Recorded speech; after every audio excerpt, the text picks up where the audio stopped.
যে দেশে গেলে মানুষের বিচার হয়, যে দেশে গেলে মানুষের হিসাব হয়, যে দেশে গেলে মানুষ আর কোনোদিন ফিরে আসে না, যে দেশে গেলে আর কোনোদিন আসা সম্ভব নয়।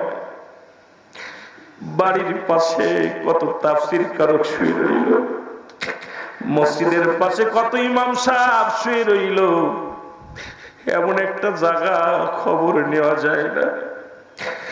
বাংলাদেশ নয়, পৃথিবীর যে প্রান্তে থাক আপনজন সাক্ষাৎ করা যায়, খবর নেওয়া যায়, এমন একটা জায়গা ঘুমা আছে, খবর নেওয়া যায় না। কেন এত বাড়াবাড়ি, কেন এত মস্তানি, কেন এত তাকাব্বারি, কেন এত ক্ষমতার দাপট? 5 বছরের ক্ষমতা পাইয়া